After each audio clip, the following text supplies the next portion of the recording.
boni anima ya to yesi ekura na pampa so akura o se nya wonko a woboni no se nya wonko a woboni no se ekura kro ba ko pe e na ntokro mienu yi ekura kro ba ko pe wonko ntokro hasa asema wonu ekura na pampa so akura nyanko boni ekura na pampa so akura nyanko boni ekura kro ba ko na ntokro henu nyanko boni ekura kro ba ko na ntokro hasa nyanko boni yakuna mania yakuna mania ubimro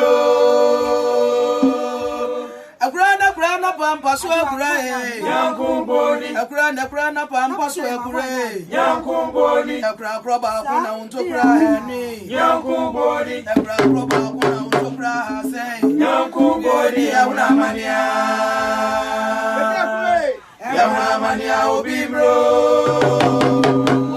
Obreko na sasa breko aye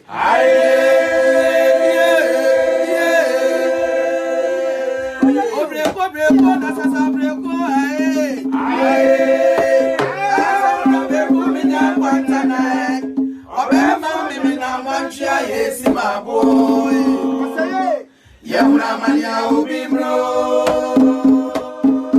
Obreko na sasa breko aye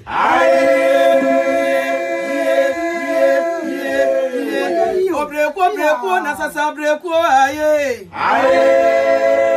Safa breko minya kwantana Obema mimi na mwanchia yesi maboy yakuna mania ubimro Okwa befua ni enabio emu akwesa fue okwa befua ni anyamio emu akwesa fue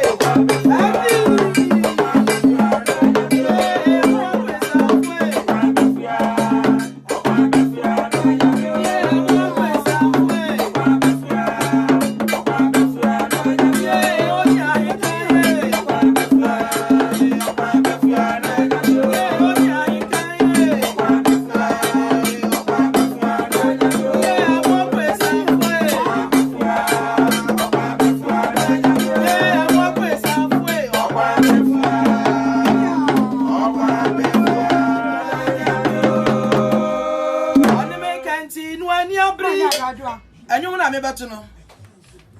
O say, oni me kanti enu ani bere me. Sa. Adwuma na ye wo no me meti mani me yire me ho ye adwuma nti adwuma wura pem asem. Adwuma wura pem asem tu hu me na me ho ye wahi. Ye. Oni me kanti nu ani abri. Oni me kanti nu ani abri na na ni me kanti nu ani abri. Oni me kanti nu ani abri. Oni me kanti nu ani abri na na ni me kanti nu ani abri. Ye ko to krodo asamwe. Obia kamiamimo obia kamiamimo obia kamiamimo Ye ko to krodo asamwe.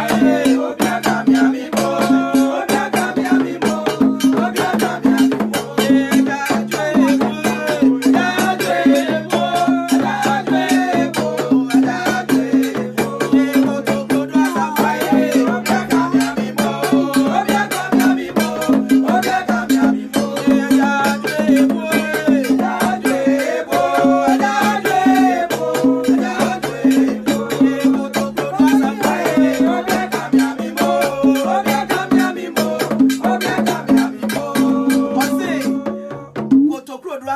wase obi ankame amemo no aboa bi insect e fen kotokrodu ono onam ne ba bi ba so ko chase na obewa bebo wase kotokrodu asamo wase obi ankame amemo no aye ko bo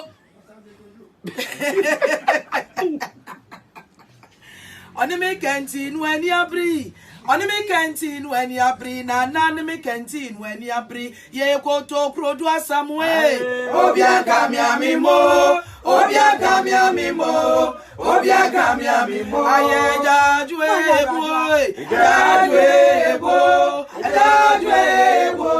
ajajwe bo ye go to krodo asamwe obia kamiamimo